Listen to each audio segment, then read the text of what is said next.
thank you. How are you? I'm good, thank you. Thanks for asking me on. I'm so happy to Oh, see thank you. you so much for even agreeing, and thank you for even seeing my message and opening it. Like, who's this crazy person messaging me? So thank you so, so much. I love what you do, though. I think I just love the enthusiasm and giving a platform for girls to talk to. So it's just so sweet of you, and I'm just so happy that you're around. Thank you. Oh my God, I am fangirling so much. For those who know me, also know that you're one of my favorite queens ever. So I am fangirling so hard right now. You're so So sweet. thank you. Double fangirling. Guys, I will get my composure. Well, this is a different life from the others that I've been doing, because you're already a queen, and you've been where these girls are in the run up to a final, and you've done it, and you've won, and you're placed at internationals, which is amazing. And you've done so well. So it's a matter of just like, what was it like for you in deciding that you wanted to do Miss Universe GB, and the run up to, which is so different this year than when you competed because of COVID and everything else. So it hasn't been the same, and the girls haven't been able to get the same experience kind of thing. But what was it like for you at the time in the run up to the finals to be like, yeah, this is the system I want to do? I mean, I did it 3 times. I think you probably know I won on my 3rd go, so I didn't give up easily. Mm-hmm. Do you know what? The first time I did it, I didn't really know much about pageantry at all. Yeah. I saw Amy Willerton on I'm a Celebrity, and I thought I'd heard about Miss England, but I thought I didn't know we had a Miss Universe Great Britain here. Yeah. And just by, I was finishing my law degree, I just had no idea, wasn't a model or anything, and I just thought, okay, I'm going to send in an application. What's the worst that can happen? Yeah. And I ended up going for the interviews. I met Paula, I met so many of the girls, and I managed to somehow make it into the finals. Yeah. I just remember thinking, I got that email and I thought, I'm going to give this everything. I don't know anything about pageants. I don't know what's expected of me, other than, I need to get into shape and I need to do all the, the obvious stuff, the dresses. And I just, in whatever capacity I knew, I just gave it everything. And I really enjoyed, I think that's probably I think it's my favorite year of prep, actually, because I just didn't know what was going on. I just I didn't have that knowledge to even look at other girls and think, oh, she's a competitor, or she's this, and she's done this, and she's doing this. I didn't have that at all. Yeah. It was purely just focusing on me and what I was doing and having a good time. And it paid off. I came 2nd to Grace that year. Yeah. I was so happy. I can't even explain to you. Which is amazing as a newcomer to even place that high. Yeah. I mean, it sucked me in. You were addicted from the moment you said yes. Yes, literally. And then I guess every year's been different since then, because the universe has grown so much. It's been different. So then coming back in 2015, the prep was different. We had Cooking for a Cause with Giovanni, and we've had Empowerment Day every year. And then coming back in 2017, I feel like it gets bigger every single year. Yeah. So the prep, it does change, but essentially it's always the same. And I know the girls don't have the big show, the big weekend this year, but the prep essentially remains the same, because it's still, I guess almost they've had more time to do the more important stuff, which is focus on themselves. And that's the harder stuff, the interview prep. Yes. So I think even though they don't have the whole buzz of the weekends, the prep would have probably been similar. And hopefully the work will pay off. And I know a lot of the girls this year actually competing are previous winners of some sort. Yeah. So they'll know generally what they need to do, even though every system is different. But yeah. But I feel like one of the things that I find with competing is that there tends to be a complacency when you've placed high.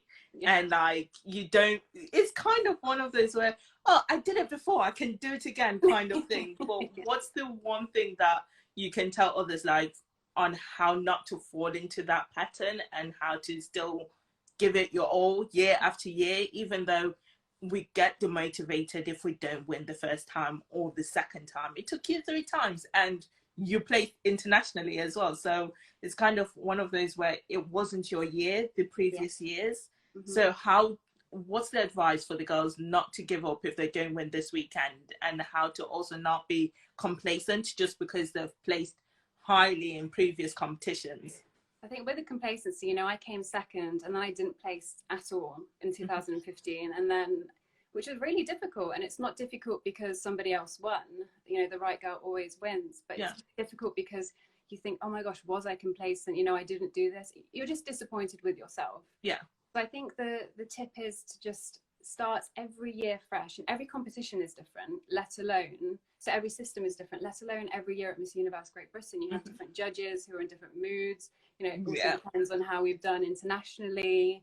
It just depends on the day. You know, different set of judges can mean a different winner. Different winner. And I think as long as you always just focus, stay in your own lane, stay motivated, stay engaged, do what's asked of you, just do the best that you can do, then you can't fail. And I think that's why so many girls do keep coming back, because I think not that many girls get discouraged. I think you kind of get sucked into it's addictive. It's so addictive. And you grow so much. You grow every time, regardless of if you win or you lose. So I feel like I don't even have to address that, because I think girls do get discouraged from coming back. And if they do, that just means it's not for them, which is completely fine as well, because we're all suited to different things. One of the things that I think we as pageant girls see a lot of, especially if you're popular within the fan pages, is the who's going to place the top 10, top 5, top 3, and so forth, and the anticipation of who's going to make the fan pages. How much focus should the girls give these fan pages to be like, oh, look, I made the top 3 or I made the top 10? I feel like almost none. You know, it's a compliment and it's lovely that you're getting, you know, noticed, but they don't know, because they don't, the most important, so I'm speaking about Miss Universe Great Britain here, but the most important part of that is the interview. And none of those fan pages, you know, they have great intentions, they're enthusiasts, they follow the girl's journey, it's great, and I love them. But I just never want the girls to get hung up on that, because they don't know, they're not in the interview, they don't know your achievements, what you've done. So I mean, I saw one hot picks the other day, and it was literally based on who's been, you know, who's ready now, and all the girls that have been to a pageant already, an international pageant, you know, made that 5. But that's not an accurate representation, you know. So I would be discouraged by it. If you're in it, then it's great, and it's great hype and great motivator, but it's almost it always puts more pressure on you, I guess. But that's focusing on the wrong things. You need to still just focus on your own lane and just focus on your own journey. It doesn't matter what other people are saying. You know? Which is so great to hear, because it's one of those where, as I was saying to some of the girls that I've been talking to behind the scenes, is that honestly, don't discount anyone, because everyone has got the potential to win. The amount of pageants where I have competed and literally the girl has come out of nowhere.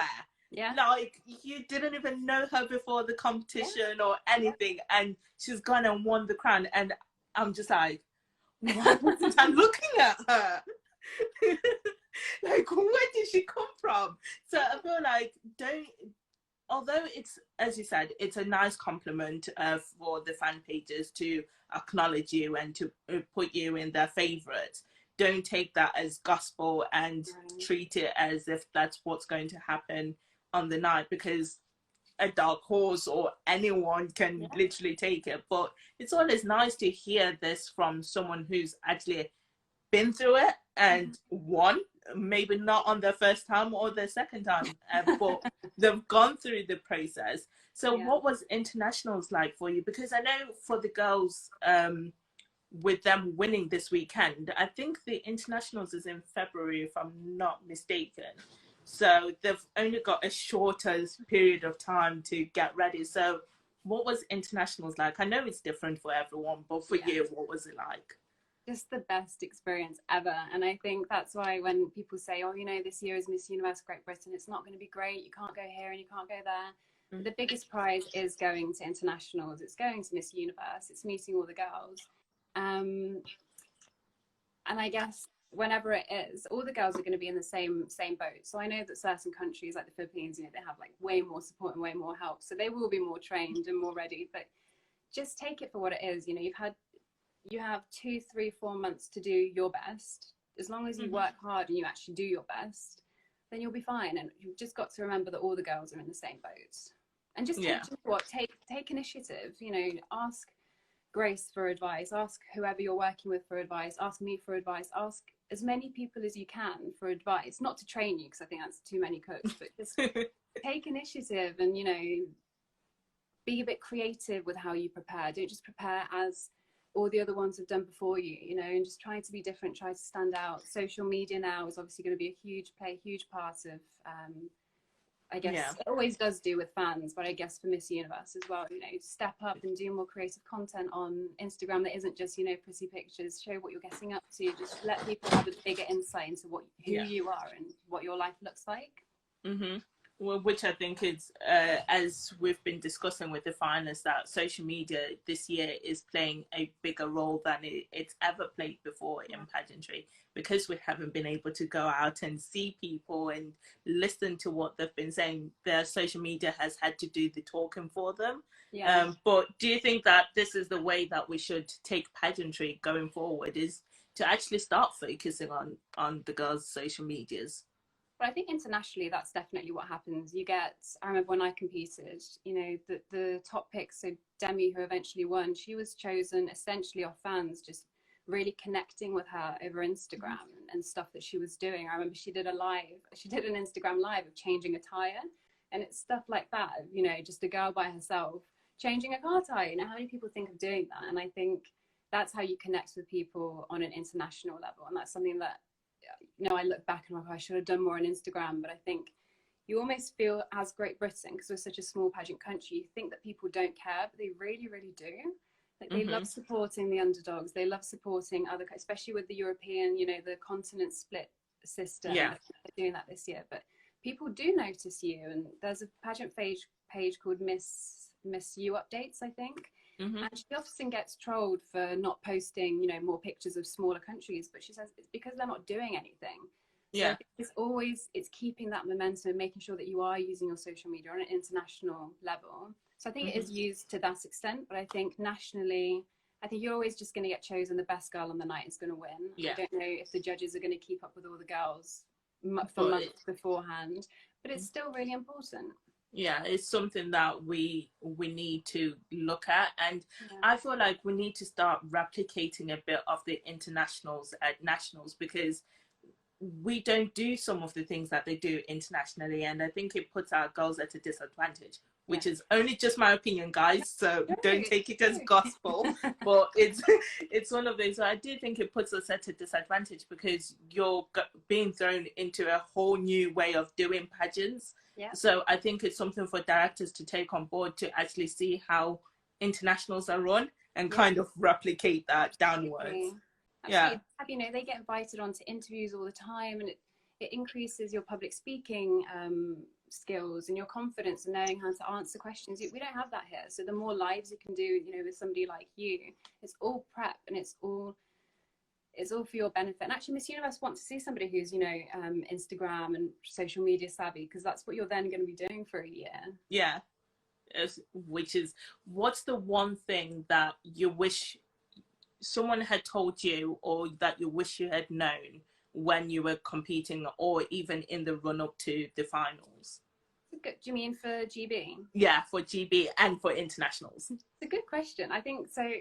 I don't know if it's because I knew Nina and Grace, but I was that girl that will ask 1,000 questions. Like, I love I think if you have people that will answer those questions, you know, they've won it and they've gone, they know the answers. So I guess I did prepare myself quite well for it. But I think probably a bit more on preparing for the onstage question. I think I maybe took that a little bit too lightly.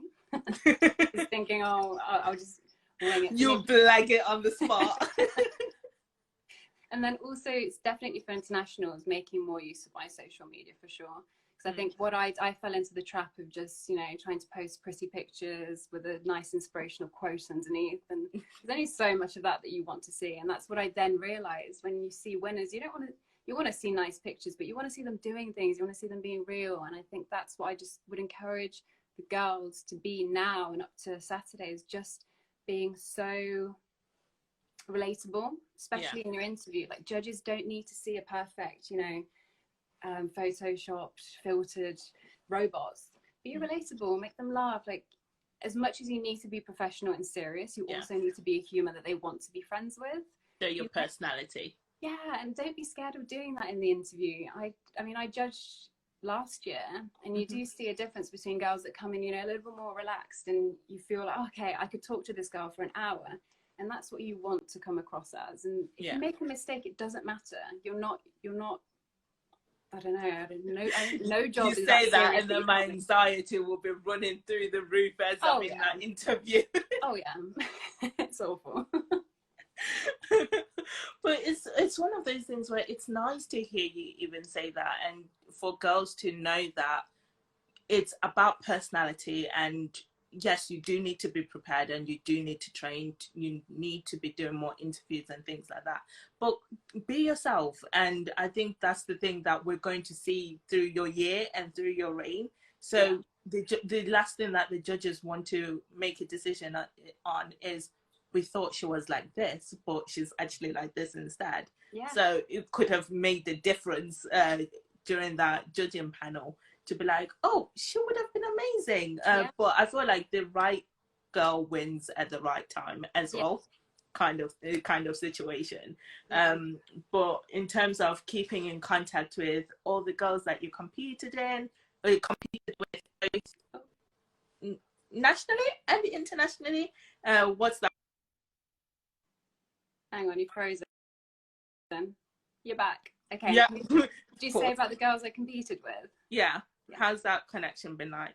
The best. I can't even explain to you. Especially internationally, I think the biggest fear when you go to Miss Universe is that you're not going to make any friends, and that it's just everybody's going to be horrible, which just never happens. Everybody comes back with amazing friends, and it's so true for me. I have a handful of girls who I talk to this day, almost every day, people that support you the most. If you put anything on Instagram, they're the first people to like it and, you know, celebrate you.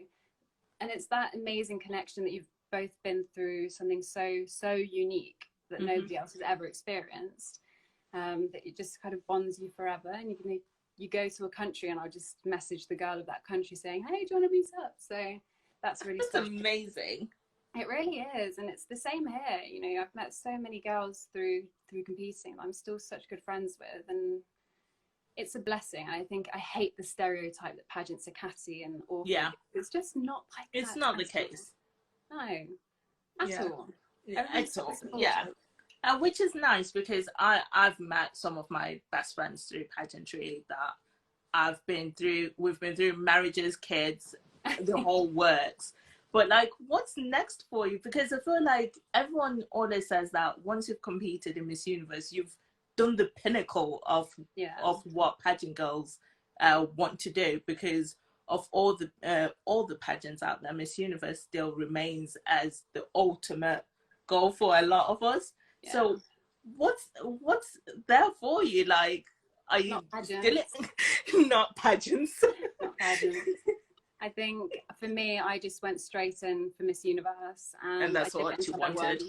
Yeah, and I just can't even imagine like even trying. I mean, I'm too old now anyway, but I just always. It's so sad how we're classed as too old. Yeah, you're not even old yet. I am. You're not. But no, definitely no pageants. I have 2 law degrees, so I started my corporate job back in March, so that's definitely the congratulations. Thanks. Just before lockdown, so that happened. But no, I mean, there's a reason why you get all of these previous title holders coming to Miss Universe, even after, you know, doing so incredibly elsewhere. It's because it is the one to go to. And for me, I just think they stand for so much more. And it seems like they're very cool and on time, I feel, especially when IMG took over. You know, it's such a different ball game, and I just love it. Oh, so but you still participate and go to see lives and things like that. So one of the things is, do you think about coaching, or is anything involving pageantry? I'm being nosy right now, but no, I love it. I think I love giving advice to girls, and I always try and be really open on my Instagram. So if you have any questions, then please just ask me. I will answer them for you. You will regret that. I will message you all the time. I love it. I just think always ask, because the worst thing that somebody can do is not reply, which just isn't even a burn. It might be that they're busy, or just, you know, they're not in the mood. But I think knowledge is power. That's always been something that I've gone by. And if you have people that can answer a really simple question for you, then why not take that? Yeah.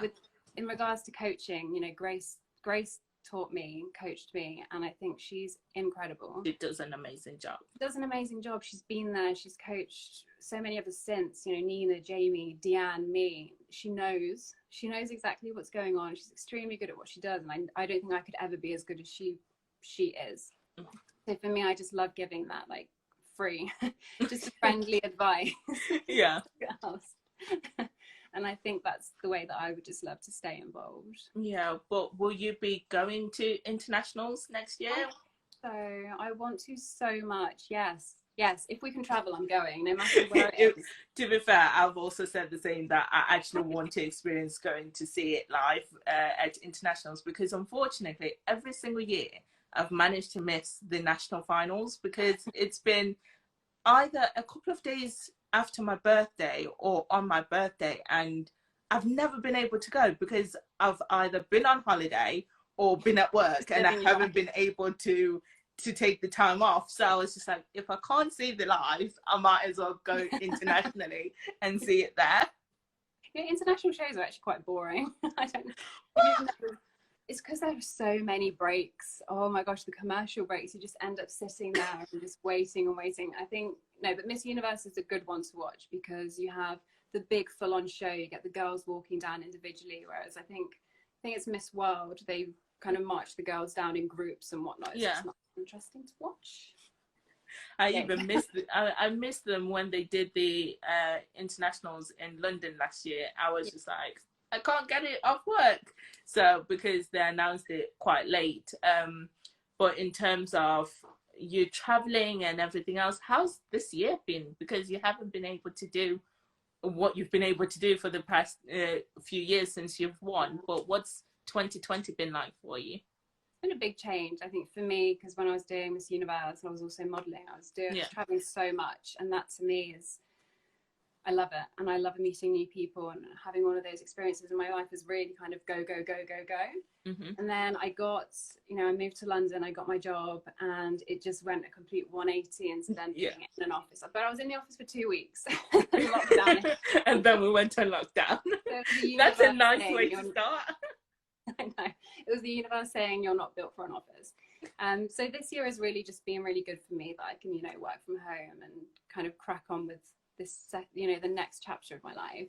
But I have really missed pageants, I'm not gonna lie. I miss the buzz, I miss it. I miss staying up till 3 and watching Miss Universe. I don't miss that part. I miss the events, and I miss talking to all the girls, but I don't miss the late nights to watch it, because I'm always like, halfway through, I'm just like, when are they going to announce the winner?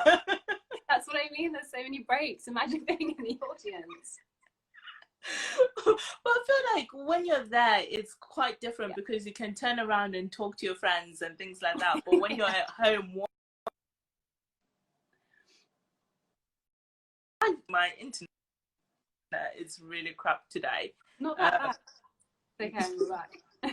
Yeah, but I feel like when you're at home watching it on a screen, there's nothing that stops you from just closing it and being like, I'm done.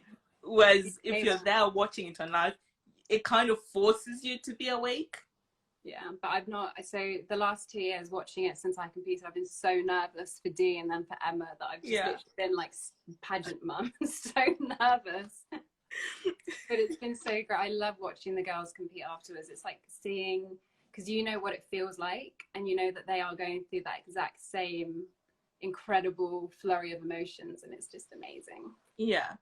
Oh, that's amazing. But thank you so much for even like just saying yes, because I've been freaking out. I've been texting Jess, who's my friend, like, Anna said yes. I was just like, guess who? Thank you for asking. Oh, but honestly, it's been amazing, and thank you for taking the time to answer some of the questions. And I hope it's also been helpful for the girls just to see a past winner and to see that you've gone on to do amazingly. And it's okay to be nervous in the run-up, but anything is possible. I remember before I went on stage, before every interview, your whole body is shaking. Everybody's nervous, but I think as soon as you go into that judging room and you see how many judges there are smiling at you. They want you to do well. I think that's one thing that you need to remember, is they want you to do well. And all they want to do is get to know you. And all you have to do is talk about yourself, and you know yourself. So you don't have to prepare, you don't have to revise, you can't say anything wrong because you know all of the answers. So just enjoy it and take it as a moment to just get across what you want to get across. That's amazing. Thank you. Thank you so much. And I hope that you get some of the life updates before we do. That way I can be messaging you, being like, can you update me as well, please? I hope so too. I hope it's streamed in some way. I'm not sure if it is. Oh, from what I've heard, apparently only the top 3 is going to be streamed. So I'm so nervous. I'm so nervous for it. And it's going to be amazing. It's the cherry on top of a really hectic year. So yeah. But thank you so much.